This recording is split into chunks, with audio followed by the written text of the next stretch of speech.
Welcome to How Not to DM. I'm your host, Derek. Thanks for joining me on my quest to interview the very best dungeon masters on this plane of existence.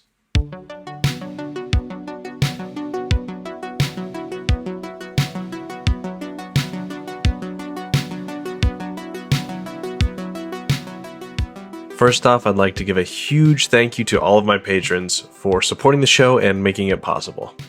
Big thanks to Callum, Matthew, Jay, Paul, Tavernaut, Carol, Benjamin, Fernando, Justin, Matt, and Joaquin.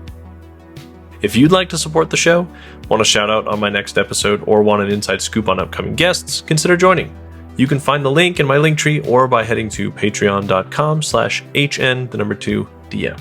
Remember that 10% of my ad and patron money goes to support local LGBTQ+ youth via Encircle. Check out my Linktree for more information. Another quick announcement that's super exciting. My friend Matthew and I, as I've told you before, have been working on a Too Hot One Shot, which is a one-shot Kickstarter project.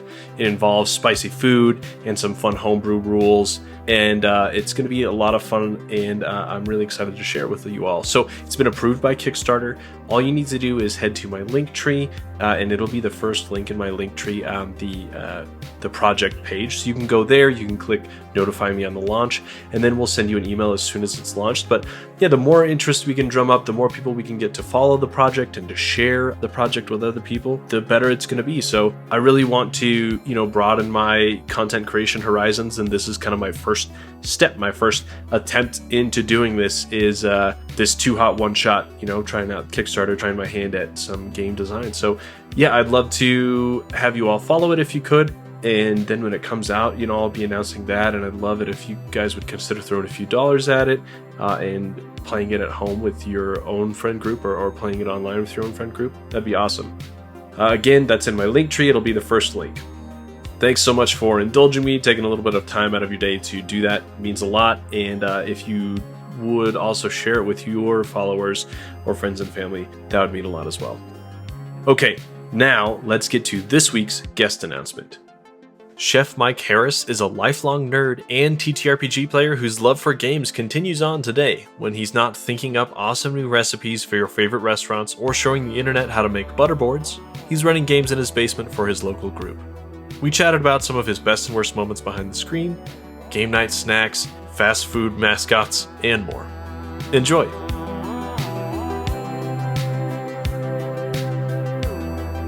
Hello, everyone out there. My name is Chef Mike Haracz. I am a research and development chef, a career path you probably did not know existed, but all your favorite chain restaurants and supermarkets and retail products need to be made and invented by somebody, and those somebodies are people like me. Went to culinary school, did all that fun stuff, worked for McDonald's for a while, left McDonald's, was in some Wendy's commercials for a little bit. Yep. Pandemic time, was a consultant. And now for the last couple months, I work for Univar Solutions, a company nobody's ever heard of unless you're in the biz. And they are a huge global supplier of all kinds of things. Yeah. But my love for D&D started way early. My actual introduction was Hero Quest. So my brother, my dad, we used to play Hero Quest back in the day first, which I did order the re-release, so I do have, I think it was last year maybe, they remade the whole game and all the expansions, and I quickly picked that up. But then I snuck in my brother's friend's game. I think at the time, it was second edition, if how we remember it correctly, because the character classes each had their own book. Which I think once you got to third edition, it was a little more. I know there was like complete. Not to age you, but was it pre-2000? It was pre-2000. Yeah, it would have been AD&D. Yep. So did that for quite a while. Then I went also video games galore my entire existence. I am 38, so I'm an old man.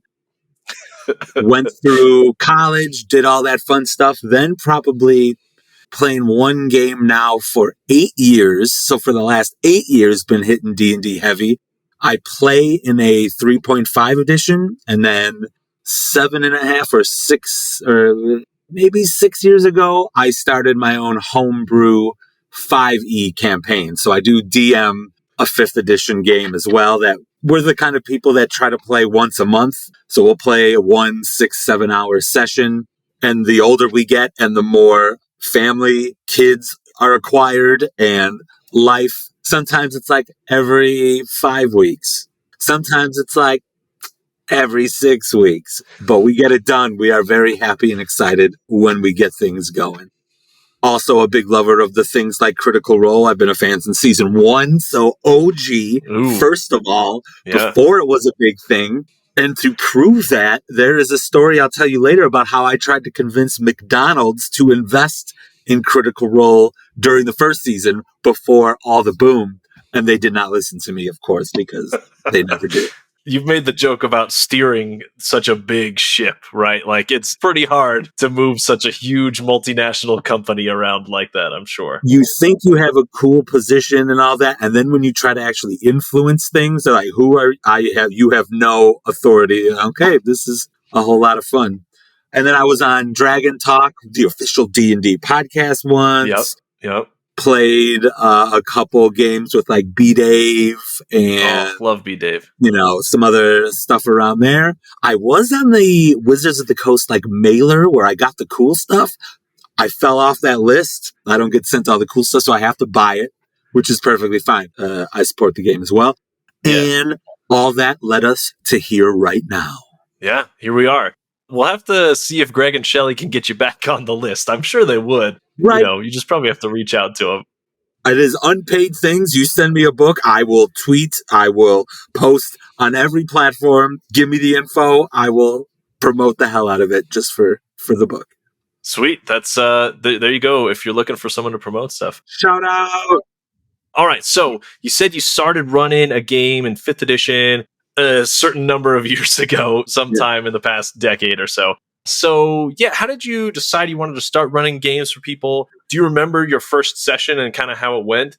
Oh, absolutely. So, was playing the 3.5 edition with the friends while also, I still got 5th edition books just because I liked having them, but never was active in a game or anything like that, just because I eventually wanted to do that.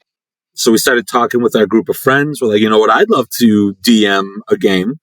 And the thing that will make all the hardcore Wizard raw fans mad is I am horrible at the D&D lore and remembering anything at all whatsoever. So even the 3.5 game I play in with another DM, we are so heavily homebrewed that it's like, oh, what do you think of, Tiamat or the new, setting? I'm like, I'll use it as a reference, but all the games I play are very homebrew. Now, that's not to say I don't read all the books, use it as reference. I might take a description of a city in the book and use it in my place. So I'm looking for a city that's inhabited by these types of people in this kind of setting. And there's so much stuff in the books I could pull from, but I just changed the name. Another reason for that is 2 of my players are the players who can tell you what page the rule is on knows everything about every enemy already. So changing those so that somebody who's super smart can't use that metagaming as a tool. Not that they necessarily would, especially these 2 players, because they are fantastic, but it alleviates some of those issues that I had were thinking would happen. Yeah, and honestly, as a person who, I'm not going to claim I know every monster, but I know the popular ones. And when people homebrew and I face them and they're different, it's fun, right? Because it's like, oh, they're different. They don't, they're not exactly as I expect them to be. I think it just makes it more fresh and interesting too when you add a little bit of spice in there. And there's a lot of different ways to have fun then, because if you do change something and they're like, nah, this character, I'm pretty sure is a fiend and what I'm doing will work. And I'm like, actually, the name might be the same, but this is here's the visual, here's the background. They're like, oh, here we go. You got to find it out again. Love it. That's fun. Cool. So having run games for a while now, what do you feel like are some of the worst mistakes you've made or examples that stick out of how not to DM that people could learn from? Don't try to DM in a way that isn't already your style. So for instance, when you talked about day 0, got backstories from all of my players and did all of this thing. And then I dove in and created pages of content about the cities and people who inhabited them and exactly what would be in the shop if they go visit the shop. And all of these scenarios that later on when you're DMing, you will find out a lot of times they don't even bother going down the path you would assume. Yeah. At the same time, if you are not good at riffing, at making things up, you're going to want to prep as much as humanly possible, knowing that there's all these different paths and branches to get to. So there is something to be said of figure out your DM style, and you will not know what you like until you just dive into it. I think that makes some DMs reluctant to start a game. They're worried that oh, what if I get the rule wrong, or it's boring for the players, or I say something hurtful or offensive or whatever it might be. And that gives people a little bit of stigma. But you could do what I do and just make it all up. And then who's going to know? You're not pulling it directly from the book.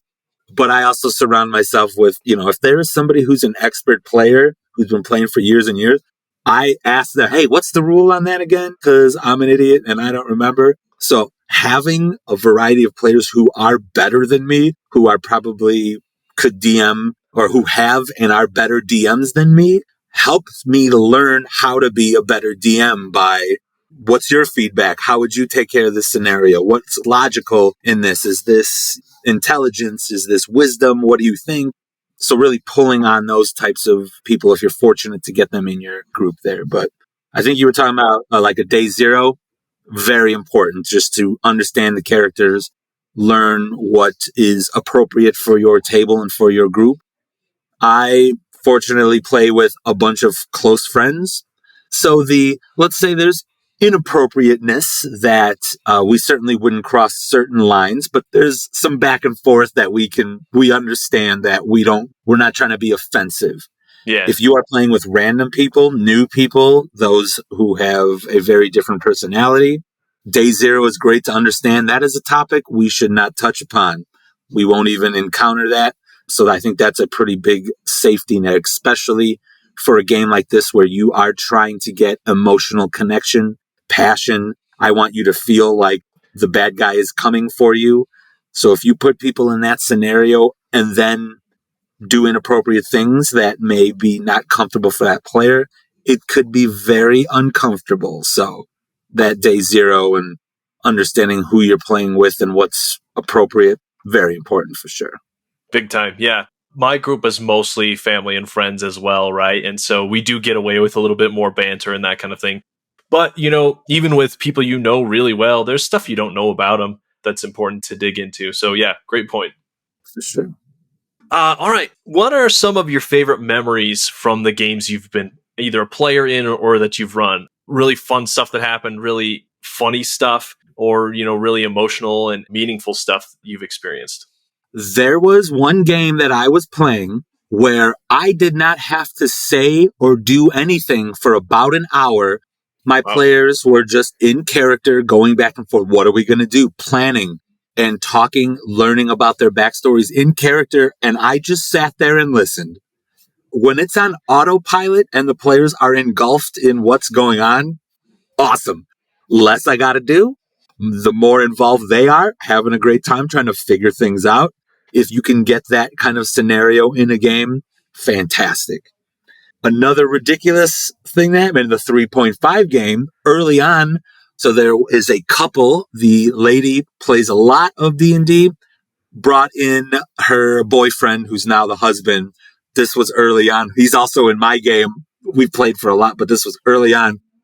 Sometimes some people are just not paying attention or confused or learning about D&D and are just spacing.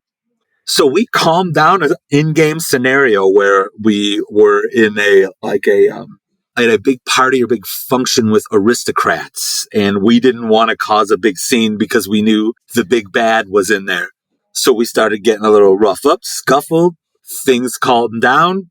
We're like, okay, we're at a good place. Okay, now it's your turn, Mikey. I'm going to glitter dust this dude in the face. We're like, what? No, this is what I'm doing. We just said, no. They're messing with us. So then he glitter dusts this aristocrat in the face who was the big bad, causing this chain reaction of us going into jail and all this. And to this day, we're like, are you paying attention? Why would you just, everything was great. So those kind of scenarios are great. And then the last one, in my 5e game, I found it incredibly important to try to get that emotional connection early on in a game. So you're like, oh, I can't believe that happened. Warnings for losing parental figures. So anyone who doesn't want to hear about this, put your fingers in your ears for a minute.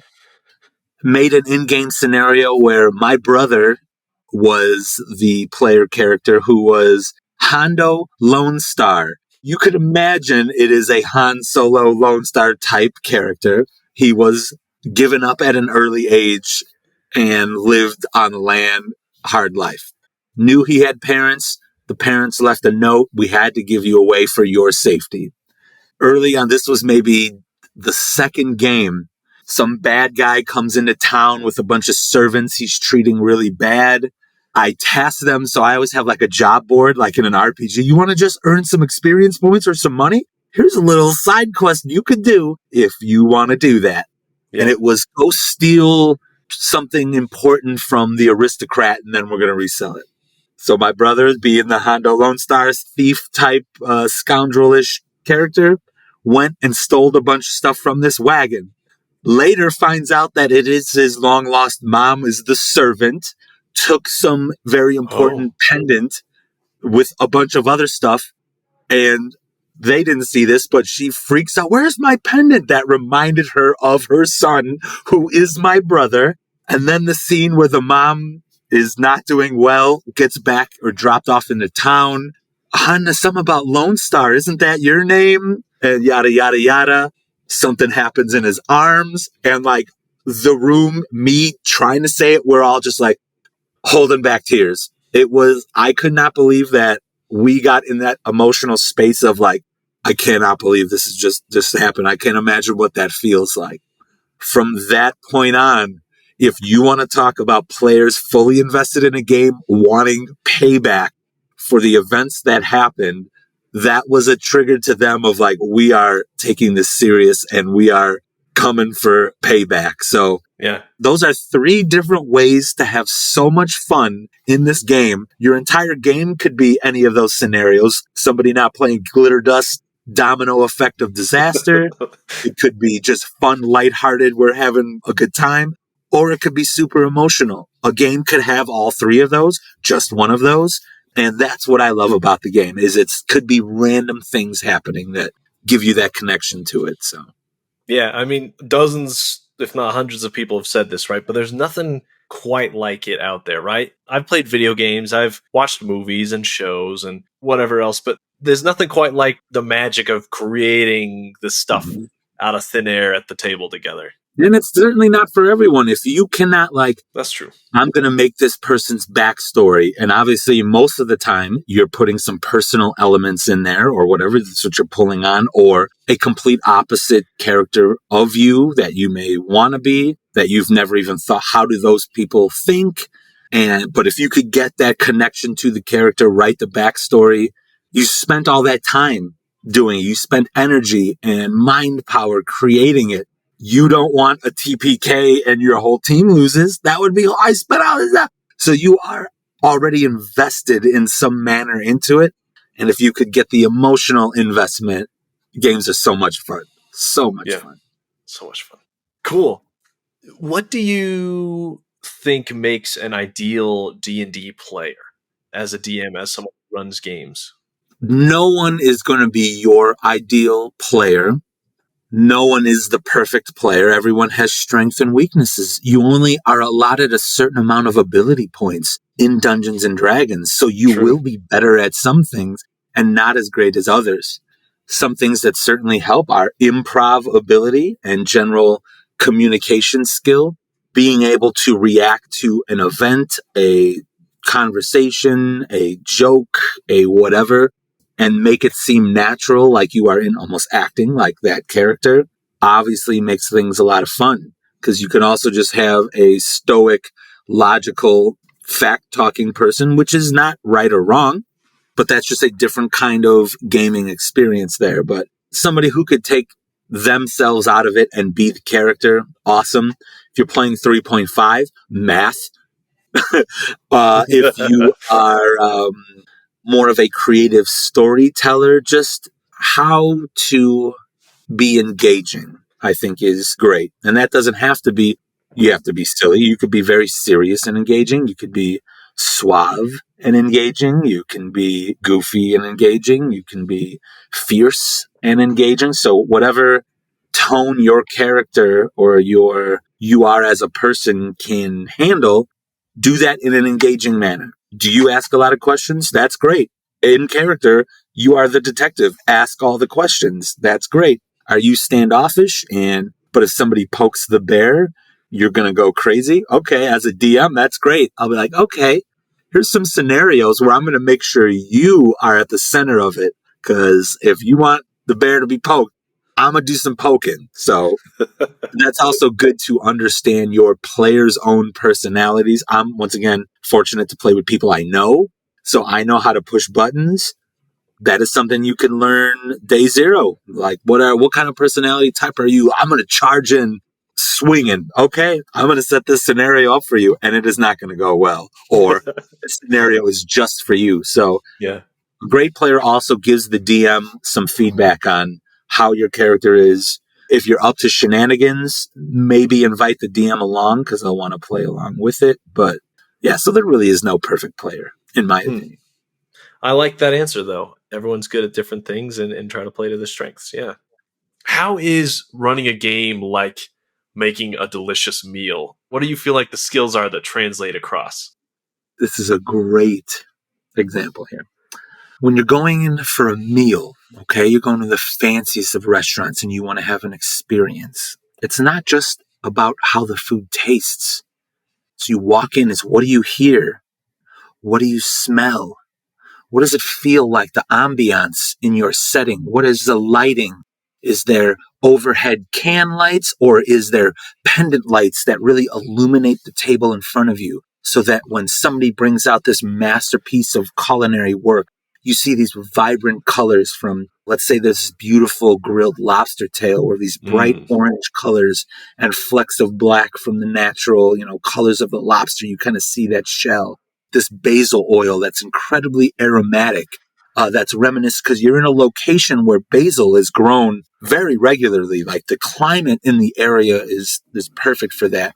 And you smell a little of that sea because you're in an oceanside cafe, some ringing in the background of fishing boats and things of that nature. And everything that I just said, overlay that into a Dungeons and Dragons experience. You're in a tavern. It's like smells of old beer and piss. When you open the main door, there's just this huge squeak as if the hinges have not been oiled for who knows how long. But you do smell some smoked meat. That crazy description of how you would experience an amazing meal, how you'd think about developing a recipe. Just do that in a Dungeons and Dragons scenario. What you see, what you taste, what you hear, what you smell, all of your senses, because those are things people can relate to. I know what that smells like, or I know what that would sound like in a hectic bar with a lot of like glass bottles clinking and corks popping. You know what that experience would be like. So describe it like how I use real world things all the time. Like, imagine going to a baseball stadium and you're in a trough urinal at Wrigley Field or something like that.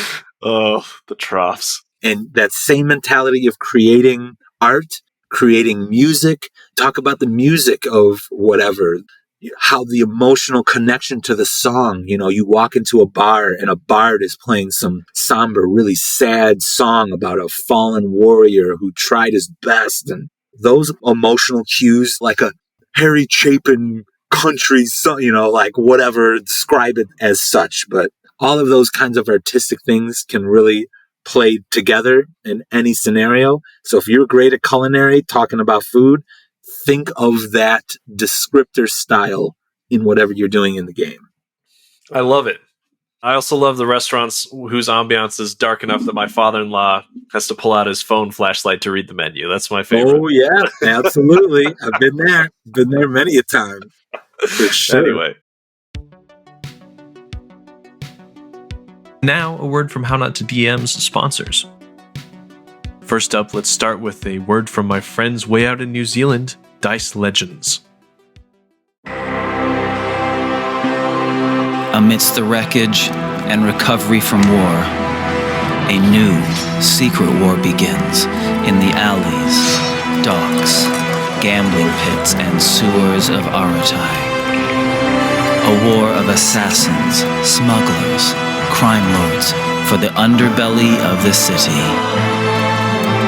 Caught in this struggle, a bounty hunter and a thief for hire find themselves entrusted with the protection and life of a very special child. This is a story from the shadows of Aratai. Premieres November 12th on Dice Legends. The Shadows of Aratai is coming out very soon. It's going to be a 5-part stream on Dice Legends stream, so check the episode notes for the link to their Twitch channel. Go ahead and follow it and make sure that you don't miss it. And if you do miss their live streams, then you can always watch their videos on demand later. Next up is a word from my friends at 2 Weeks One Shot. That's Tuescast. 2 Weeks One Shot have been really good friends of mine. I had one of their members of their podcast, Brian, on my show a while back, if you remember. Also, I'm going to drop this sneak peek here. I actually got invited onto their show as a Halloween guest. So check out their Halloween one-shot. It was super fun. I went with the most ridiculous character I could think of in true Tuescast fashion. So here's a quick promo for Tuescast. They are a podcast that play a different system for every one-shot and usually do like 2 to 5-ish episodes for each system. So great way to learn new systems and have a ton of laughs along the way. Without further ado, here's Tuescast. Hey everybody, we're the hosts of 2 Weeks One Shot, a tabletop RPG variety podcast. We play one-shot campaigns in a variety of systems. With a variety of guests from all around the TTRPG scene. And obviously, I bring a certain je ne sais quoi to every performance. Find us wherever you listen to podcasts. Just search 2 Weeks One Shot. Are we ever going to have a serious discussion about playing furry pirates? No, I said it's red. I've made it very clear. I keep talking about it. So I'll take that as a yes. And Adventure Dice. If you've been listening to the show for a while, you'll recall Andrea and Blair being guests on my first season. In addition to dice and other awesome TTRPG accessories they have available on their site, right now they're accepting pre-orders and orders for their advent calendars for the holiday season. No matter what holiday you celebrate, they have an advent calendar for it. They have ones of different sizes for different numbers of days, for different budgets. So go check that out and find a perfect gift for the tabletop gamer in your life for the holiday season. If you use the code HN, the number 2, DM on checkout, that's HN2DM, 5 characters, you can get 10% off your order, and you can help support the show because I get a little percentage of your purchases as well. So go check that out. Make your orders for the holiday season through Adventure Dice, that's adventuredice.ca, and help support How Not to DM while you're at it. And finally, Podcasteditors.online and Videoeditors.online. Are you a podcast or video content creator who wishes you spent more time creating the content you love and less time doing the boring editing that bogs you down? Check out Podcasteditors.online or Videoeditors.online. See all of their awesome rates and offerings for editing content. Buy a few hours of editing a la carte or buy their bulk plans if you have more content that you need created. Check out the links in the episode notes for more information about both Podcasteditors.online and Videoeditors.online. And now let's get back to the second half of the show, starting off with Quickfire Chaos.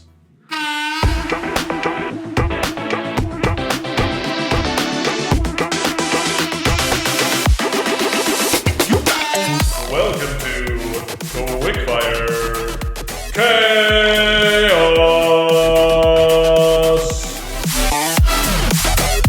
This week on Quickfire Chaos, Chef Mike and I are going to talk about some of America's most popular fast food mascots and where they might fit in with races and classes or the alignment system of D&D.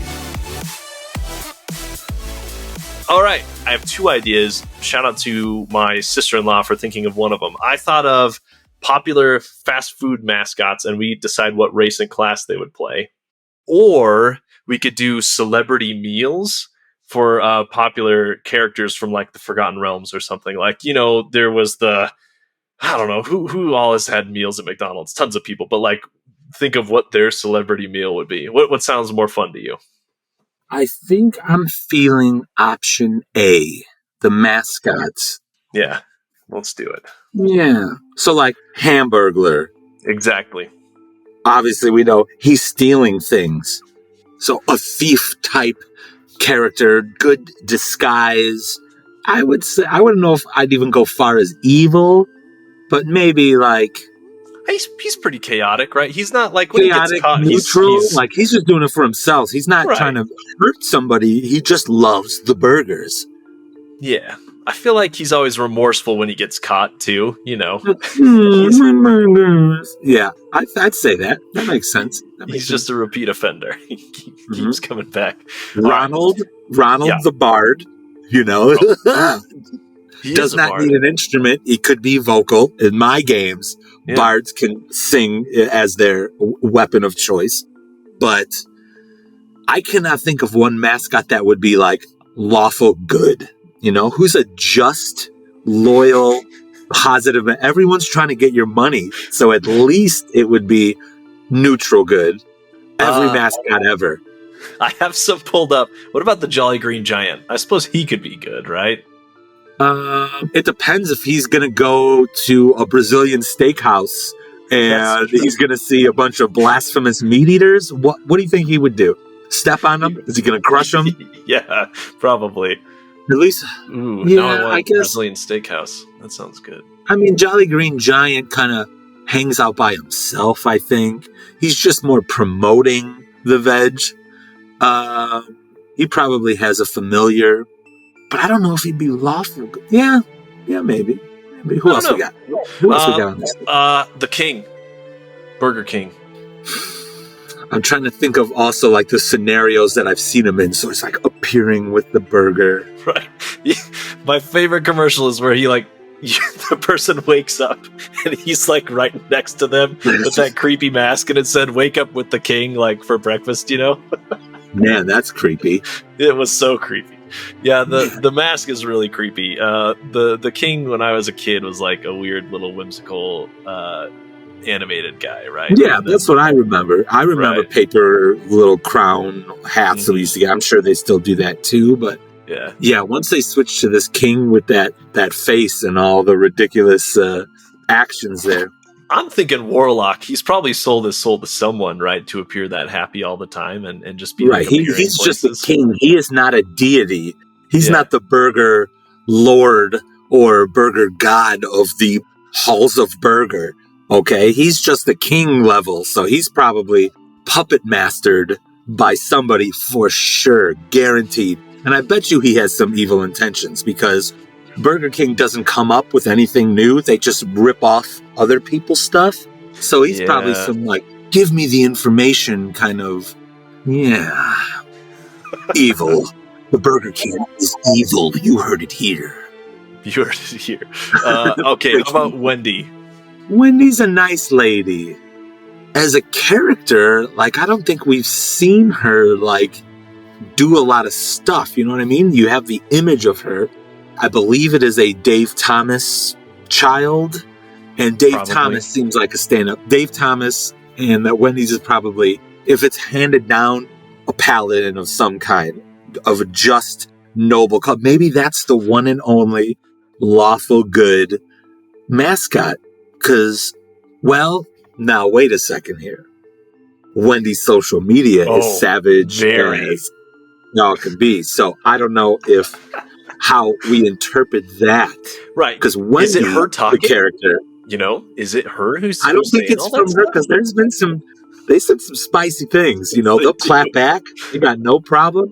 So I don't know if Wendy the character that we know nothing about or Wendy's the brand, if we overlay on that, because then it could be like a double-sided ex-paladin. Used to be good, fell from grace, now is trying to get back into good favor with the same overlord that is puppet mastering the Burger King. Whoever, Oh boy, what a twist! yeah, whoever the Tiamat of burgers is. Oh man. All right, the Colonel. Well, there's been many colonels. There's been different actors playing the colonel. Yes, including Older women dressed as the Colonel. Yeah. Dressed as the colonel.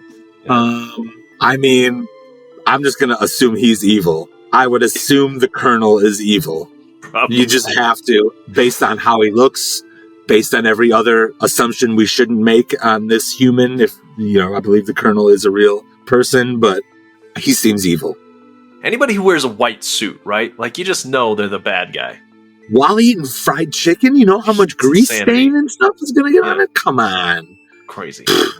And it was probably right after Labor Day. I don't know. Oh, I'm not fashionable, but the rules, you're not supposed to wear white. Come on. Breaking rules left and right. That's chaos. Chaotic evil. Okay. Last but not least, Caesar from Little Caesars. Pizza. He's always got that spear, right? So probably a martial class. Probably a goblin-y type, I can see a pizza, like a little pizza goblin. Doesn't necessarily have to be bad. Every encounter I've had with the pizza person, it's been positive.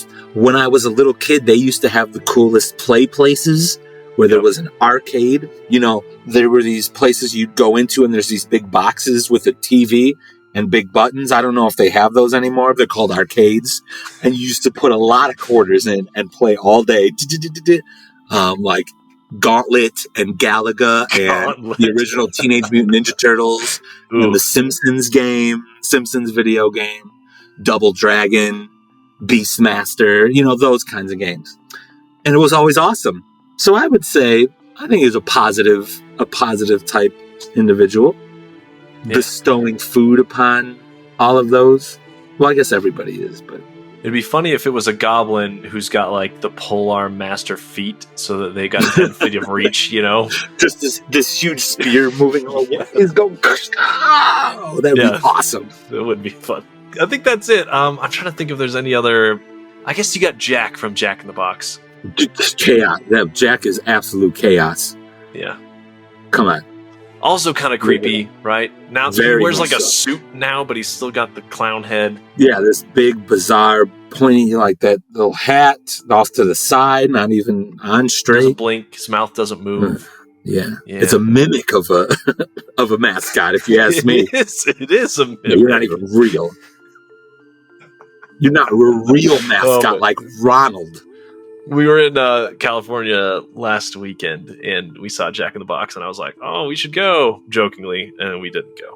And I'm okay with that. Well, they're no longer allowed in Illinois because I think in the late 80s, early 90s, all the food safety issues, they're like, never going to come back here. Yep, not in Colorado when I was growing up, not in Utah. There was one in Idaho when I drove through one time. Anyway, I've seen a few around, but that's about it. Yep. I think we've nailed down a lot of them, so I think that's a success right there. Winning. Love it. All right. Okay, so you've talked about your day job, which is R&D and that kind of thing for big food brands. You've done this for a long time, so you know food pretty well. And I feel like you probably have learned a lot about why people like food too. So why do you think that food is such a big part of tabletop games, snacks, drinks, and everything? Why is that such a big part of the experience? First of all, because it's delicious. Second of all, it is nostalgic. Most people who are nerds who started playing games at a young age were eating little snackarinos and their juice boxes in the basement playing original Nintendo, blowing in the system, or playing Hero Quest and pizza rolls are available because you're a kid. And that's why. The reason why McDonald's is so popular is not because it has the best food at all. It is nostalgic. It brings you back to a place. There is an emotional connection to flavors and foods. Different types of foods from different regions tell a story.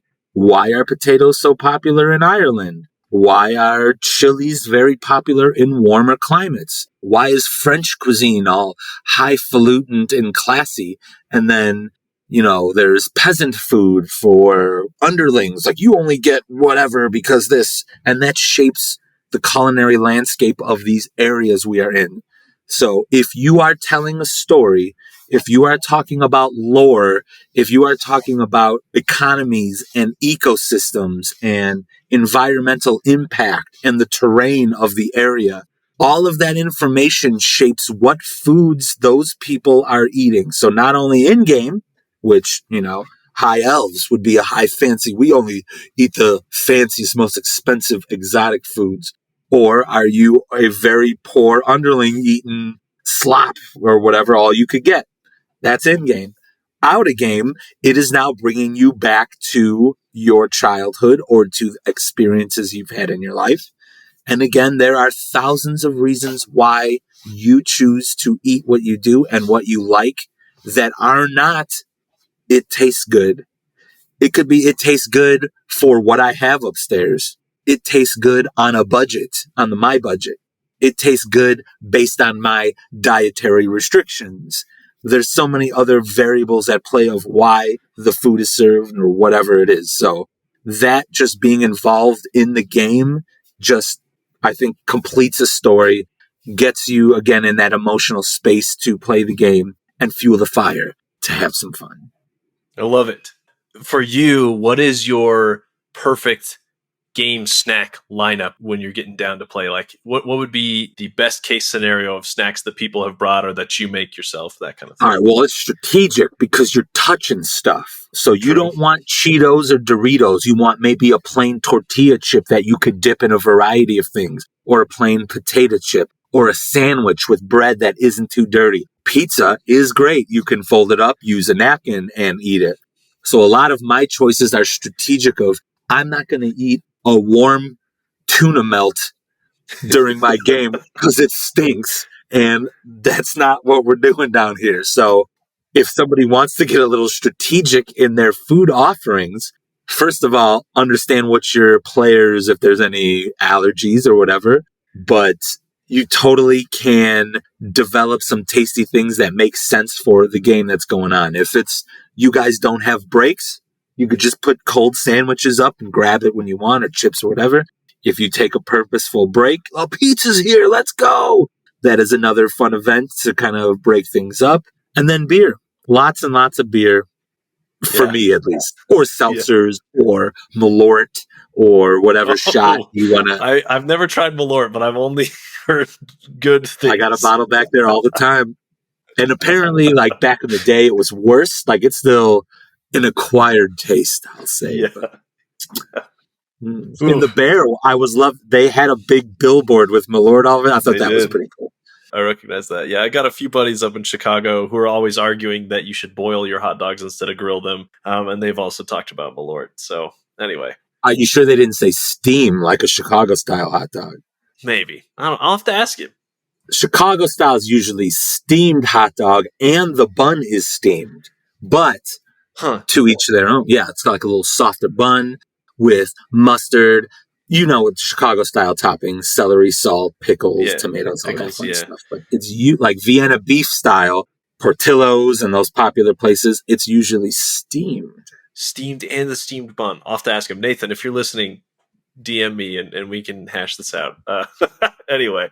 All right. I like it. I love a good charcuterie board. Meats, cheeses, and crackers. That's perfect for me. Absolutely perfect for a game, too. And then I love, like, cookies or whatever. We usually play, like, 2, 3, 4 hours. So we're not doing those marathon sessions that you do.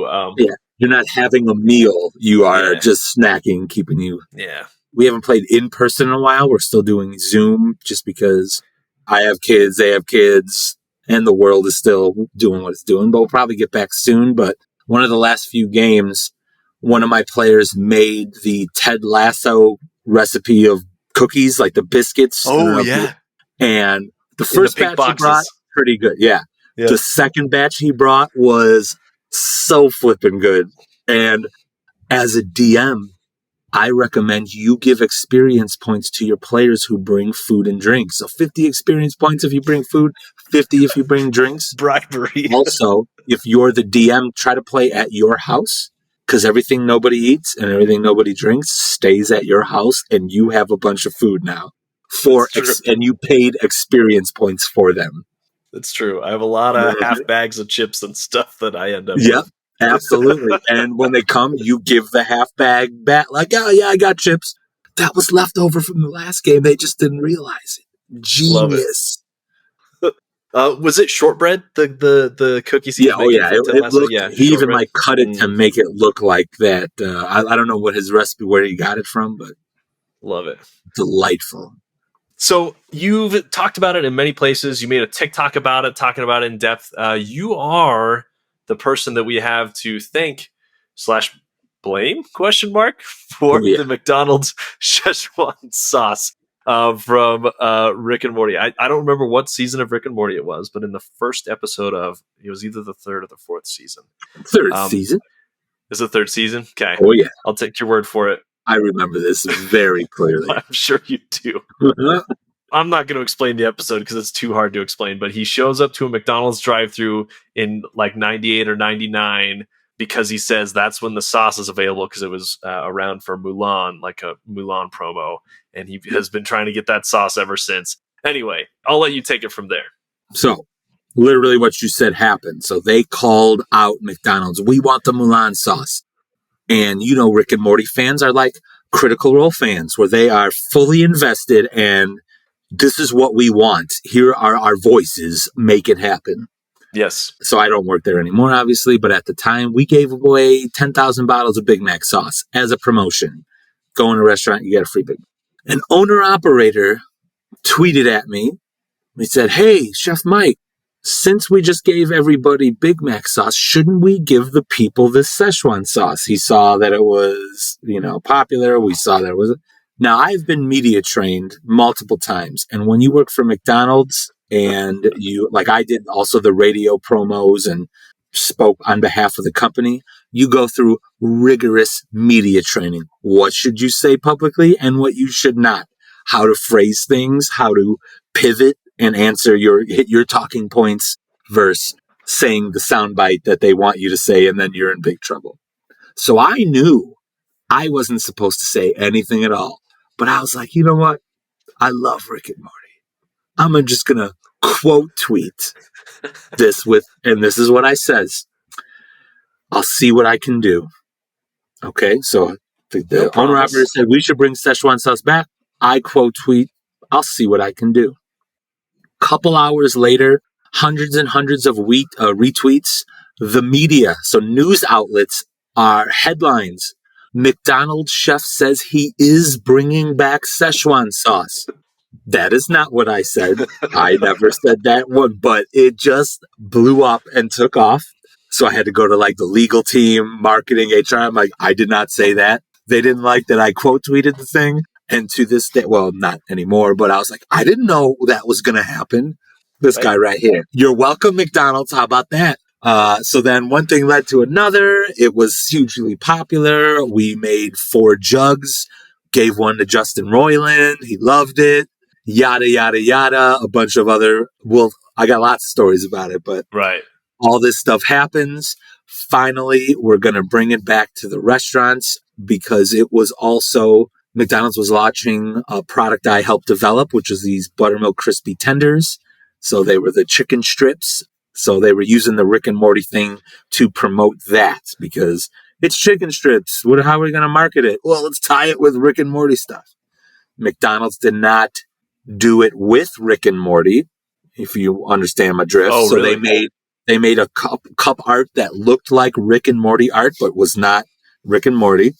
So there's a whole bunch of legal things that happened after the fact of what, you didn't even call us, but you called us out. It's our sauce. So neither of them, I think, are able to talk about the other anymore, but everything was awesome. They made a certain amount of collector cups. There was 5,000 across the United States.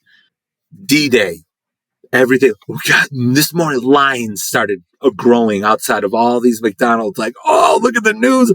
Everybody wants this sauce. Here's the long lines. Some of those restaurants only got like 5 Rick and Morty Szehcuan sauce cups. And people are lining up for that. We don't have any more. We got these other ones you've never heard of, and like artwork that's kind of reminiscent of the show, but not really the show. And it just went, I got, as you would expect, the most horrific, hateful messages, DMs, to like, it's my fault. I waited in line for 4 hours and didn't get it. And then the most horrific things you would expect the internet to say to you, I got all those. I don't care because these people don't know who I am. It had nothing to do with me. And I advised McDonald's the entire step of the way, me and some of the young like marketing people on McDonald's team, and then the creative agencies that they use, who is younger. This is going to blow up. You need to make it but older executives who's never seen the show, like, what is this? This is not going to be, let's just do a thing and it's going to be good. We're like, no, this is bad news. It's just like if you try to promote, oh, we love Dungeons and Dragons. We're McDonald's here. Here's our Critical Role's bun that is not any way associated with Critical Role. We don't mention Matthew Mercer or anyone on the team. We're just like knocking it off. Could you imagine what Critical Role fans would be like? Go F yourself. Yeah. How could you? This is not real. You know, it's like against the rules in the fandom. And McDonald's, of course, did not listen to subject matter experts. And it was a monumental failure or a success based on how it was literal global news. So I saw it from a tweet that got blown out of proportion to people in Japan, China. What is Szehcuan sauce? We don't even have that. It's not a thing. Like somebody came over and tried it. They're like, this is the least authentic thing I've ever tried in my life. It was dropped off the menu because it's just not a very good sauce to begin with. It's okay, whatever. But it was just a global phenomenon for a little while. And it was so weird to see it from, like I said, a tweet to just over the top. It's so crazy. So speaking of food and nostalgia, was it that Justin Roiland remembered going and getting that sauce one time and was like, hey, I remember that being pretty good. And so he put it in an episode? 100%. And I think at that time, too, I mean, when you look at Rick and Morty season 2 and 3, they were poking a lot of major brand, like calling out brands. That is a marketable thing to do for a show, calling out whatever for whatever reason. I have a feeling now they probably, especially after the McDonald's stuff and lawsuits and all these things, probably don't call out brands like that much anymore. But yeah, it was crazy. It was so crazy. Like I DM'd him back and forth a bunch of times, like early on, like, this is awesome. It's like, yeah, man, I can't believe, thank you so much. This is great. And then even during the process, I'm like, dude, I tried to get them to get you guys to do the art, but they don't want to pay for it or whatever. What the heck, man? I'm like, I'm trying. Like, it's out of my hands now. So I appreciate it. And then, like, when he saw Rick and Morty fans acting ridiculous, I don't know if he necessarily blames, I think he's blaming McDonald's for us handling it wrong, making the Rick and Morty fans look ridiculous. So there's both sides of the story of your Rick and Morty fans were acting ridiculous, jumping on counters for a little cup of sauce. McDonald's did not play ball or do it right either. So I think there was a little heat there from that. But yeah, craziness. Insane. All right, shifting gears. You talked earlier about, you talked to McDonald's about doing something with Critical Role early days, first season, when not a lot of people knew about it, but you saw that it had a lot of potential. And shortly after you actually left McDonald's, Critical Role played a one-shot using a system called Feast of Legends that a marketing agency just wrote for Wendy's because Wendy's thought, hey, this would be kind of fun. So they ran that game. And when you saw that happen, did you feel a little vindicated? You know, did you feel a little FOMO as well? Like, oh man, that could have been us. You know, what were the feelings like? I felt a couple things. First, that could have been and should have been us. So it was, I think season 1 was almost ending. It wasn't even ending yet. They were still in the Geek and Sundry office location. So I went and visited there. So McDonald's at the time, my mentor at McDonald's, who was in PR and comms, of high up VP, we were going around and trying to convince McDonald's. So whenever you do anything, you need like a business case. So me, the high up executives of McDonald's, and me, a chef who should not, like I'm an R&D chef. This is not, although I'm good at this stuff, that's not what I was hired for. Right. But we went on a tour to talk to PlayStation, Xbox, Critical Role folks. We went to a university and had like a digital marketing class. Hey, if Chef Mike is the face of gaming at McDonald's, what would it be like? And a whole class like made a bunch of projects based off of what if Chef Mike was the face of gaming for McDonald's? We did an activation at the Video Game Awards. So I had Jeff Keighley fly in multiple times for meetings on how we could do stuff. I had lunch with him a couple times. Again, it's just like the Rick and Morty thing where I'm like, McDonald's, you need to do this. Let's play ball. And they just did not do a great job with what they did. But I got to go visit, the Critical Role set and all that stuff. So the Wendy's thing happened. First thing I was like, see, I told you that could have been us. I watched the entire thing. Yeah, me too. And I am very critical. It did not go well, and I did not like it. I liked it because I know Wendy's and I know what they're trying to do. But even the players are like, this is not what our fans want us to see us do. Like blatant brand, Wendy's branding on everything. It got to the point where like even they were making jokes about how ridiculous this is to like a paid game that is very much just trying to promote their product. And I was like, what would have made a lot more sense if these brands had like a face of somebody in the tabletop role-playing game kind of community who already likes these things and can go in and not just throw up the brand over everything, but actually participate in the thing that all the fans love and amplify that, not just throw up the brand on it. I mean, I could not think of one person who would be good in that role of being a face who likes tabletop games, who works for the brands, that could just visit and be a normal participant and not ruin. Oh, wait, that's me. Both of them could have used me in that scenario, and they chose not to. So not selfish sounding like it has to be me. It could have been any of the brands. If you found somebody to represent your brand in that manner, it would make a lot more sense. So I think so, yeah. It was interesting to watch. I thought it was fun being outside the industry, but I know critters watched it and were like, I have no desire to engage in this whatsoever. So could have maybe been pulled off a little nicer. But yeah, I think you're right. I think there was a lot of potential. But yeah, anyway. There might be bootleg versions of it floating around, but I don't know if they exist anymore. Like, I don't know if you can even watch it because they got rid of it so fast. Oh, of the episode? Yeah, I doubt that. I'm sure they taken down. Like, we're not going to do this. Yeah. Oh man. All right. Ramji, who is one of my friends, he lives in Singapore. He wanted to know about, from your perspective. So I'm going to read what he says. Sorry. McDonald's has to deal with providing a strongly American brand, but in many cultures around the world without losing its identity. How do they avoid doing stupid things like making he made up a name, Wujin Ninja Burger, which, is obviously kind of offensive. And what could Wizards of the Coast learn from McDonald's strategy in doing that across the globe? Yeah, great question, Ramji. This is very interesting. So McDonald's has the U.S., which is 80%, 85% of their business, and then they have the rest of the business globally. Really? It's that big? I didn't know it was such a big slice. Wow. Oh, yeah. U.S. is its big, at least when I don't know if things shifted.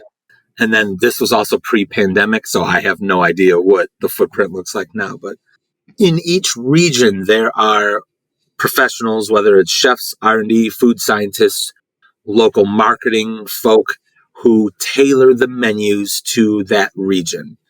A lot of times, too, for supply chain sake, food going across the globe is difficult if you can source ingredients locally or at least in the country closer to where the restaurants are. It just makes a lot more sense. So I think in the UK, the beef that they use is sourced from the United Kingdom and those kinds of things. So they really try to tailor the flavors and portion sizes and cost of things based on those locales. The United States, the biggest portion of the business, is the least not worst quality, but it is the cheapest, fastest version of McDonald's. A US consumer does not care about cool flavors. They want it fast and cheap. Yeah. Every other country that has McDonald's either has better food, more expensive, looked at quality-wise a little better, and people are willing to wait longer. It is very much tailored to those consumers. I'm assuming Wizards of the Coast, Dungeons & Dragons is a global thing. And we already know that in the past, some of the books, the content, how it's written, how things are depicted, descriptive, very much were offensive. Also could be offensive, depending on who's reading or interpreting it, whether it was on purpose or not. And all those scenarios, there may be huge cultural differences that in this game rules and the background in some other country that just has a different way of living.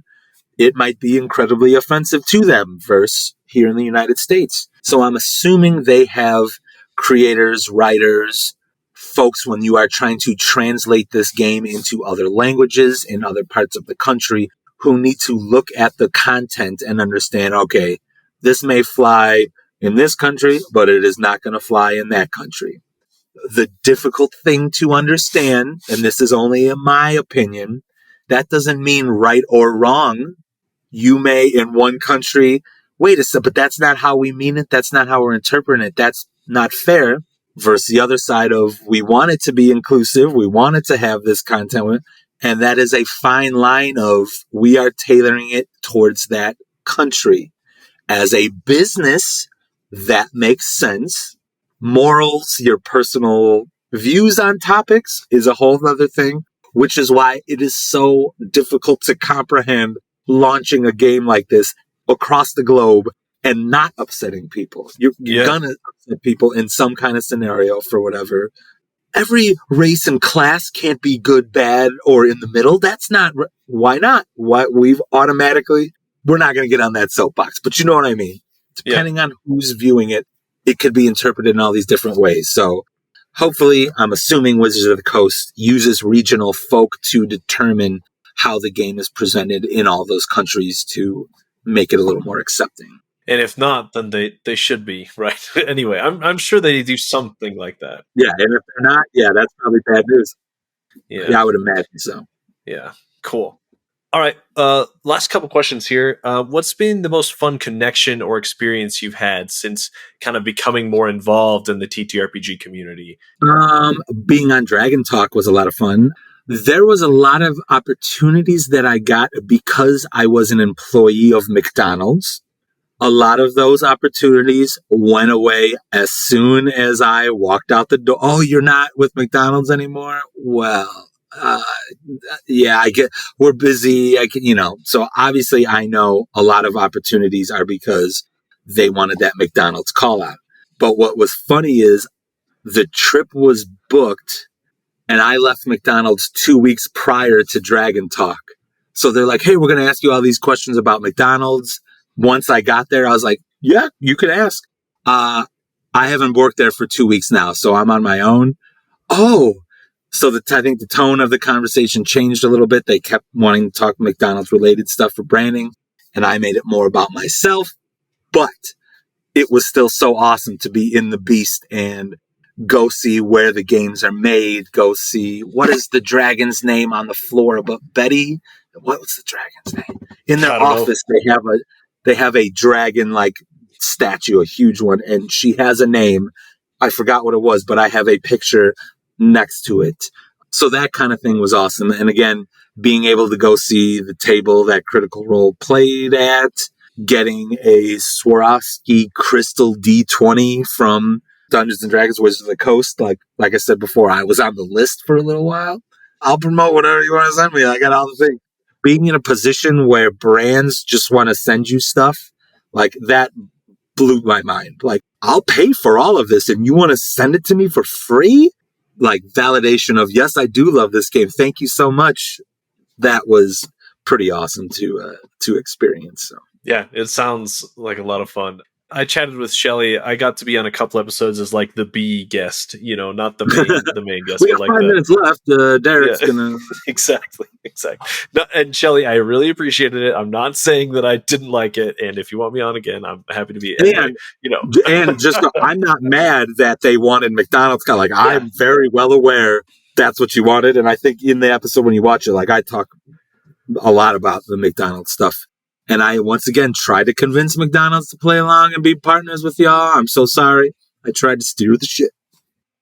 So, yeah, at the end of the episode here, I'd love to know what your parting words of wisdom, encouragement, advice are for aspiring or maybe more experienced DMs out there. What are some of your words of advice to people out there who are running games, who are thinking about running games?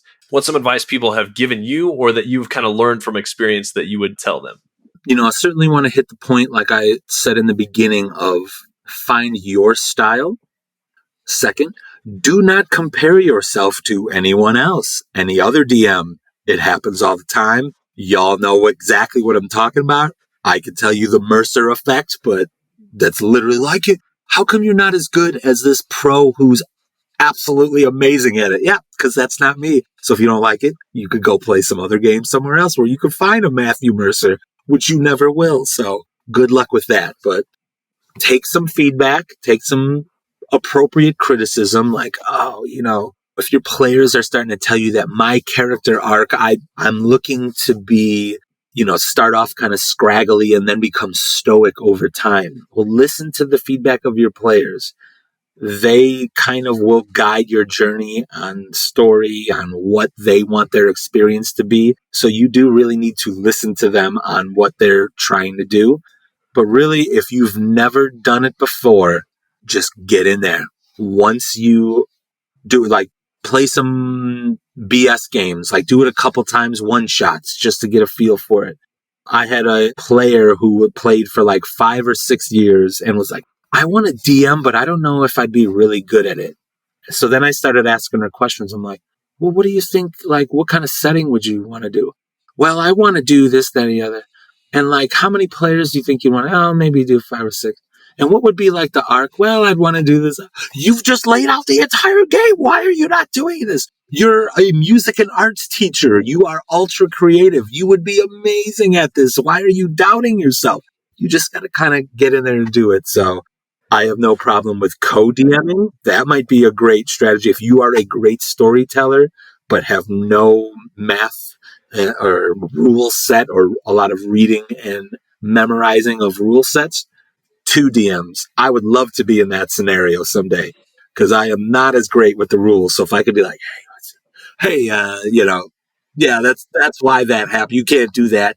That's a reaction. You already had one this turn, so you cannot, like that kind of, somebody can keep track of that. Yeah. But yeah, I think the most important is find your own style. And if the players don't like it, it might be try not to adjust your style for the players. It might not be a good player DM mix there. It might just need to find another game. So try to remember that. Sometimes it is a bad player and DM relationship. It might not be you. So take it with a grain of salt. Yeah, it happens. It happens all the time. Excellent. All right. Well, thanks so much for joining me, Chef Mike.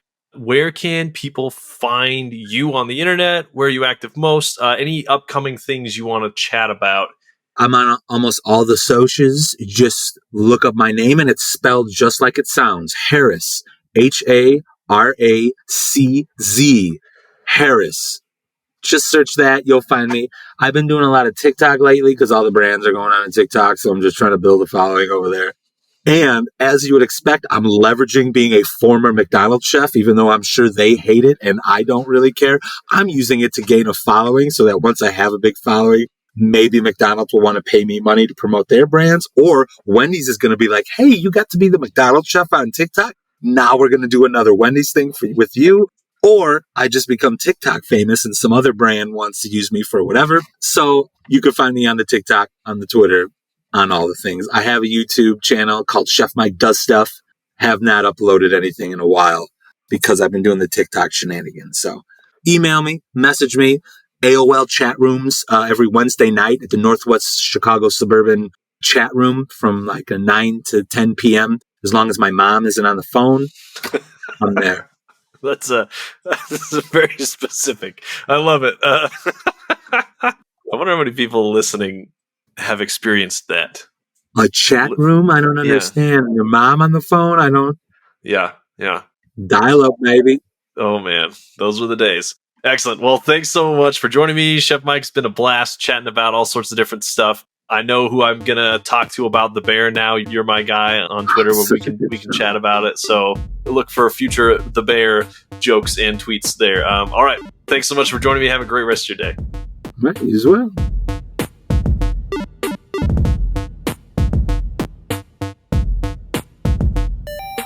Thank you so much for listening to How Not to DM. Now it's time for a sneak peek into next episode's guest, game designer Anthony Joyce Rivera. My players shot a grappling hook across the lava river and tried to do like an escape. And as they're escaping, one of the characters, he falls into the lava and he's melting. And then all the characters try to save him. And then another one falls in the lava. And so they're all falling in the lava, melting. And I'm like, well, what? I'm like, if you literally hit these fire newts like one time, they have like 5 hit points, they're going to die. But it was just hilarious to watch. I'm trying to give all the signs like, you know, the fire newts look really weak or whatever. And they just didn't buy what I was saying. To hear more about Anthony's funny game stories and about his best advice for building a game design and content creation team, tune in next week. Remember to check out my Patreon if you haven't already for even more sneak peeks. Here's a friendly reminder to rate and review the show and share it with your friends and family who play TTRPGs as well. New reviews will be read out at the end of the episode as a thank you. And speaking of new reviews, I've got quite a few to read through today, so let's go ahead and jump into those right now. From Arcane Dice Podcast. Always amazing, always entertaining. Should be on everyone's playlist. Thanks a ton, Arcane Dice Podcast. You're a good pal. From Matthew Brown 4872. Love the show, always interesting, and lots of great tips. Thanks a ton, Matthew.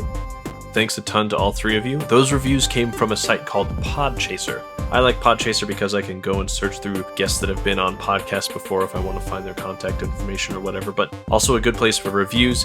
If you don't want to go on Podchaser, you can always go to Apple Podcasts and drop a review there, and I'll happily read it at the end of the next show. Thanks a ton, you three. Let's wrap this thing up with my thank yous for music and for production and editing. Thank you to the team at T4C Studios, The Dragon, for help editing and producing this episode. As a reminder, if you are a content creator, either podcast or video, check out Videoeditors.online or Podcasteditors.online, as it's the same team who helps produce this show as runs those websites. Another quick reminder before you go, if you could hit up the episode notes or go to my Linktree and go follow our project, Too Hot One Shot. I know you won't be disappointed. It's going to be a ton of fun, and we're launching the Kickstarter very soon, so I want to get as many people paying attention to it and noticing it as possible. Thanks again for your support. I really appreciate it. My intro and outro music is by Danijel Zambo. The Quickfire Chaos music is by Exacat, and the Quickfire Chaos mood music that plays underneath while we're role-playing is by Arcane Anthems. Check out the episode notes for more of their great work. And, as always, until next time, roll some nat 20s for me.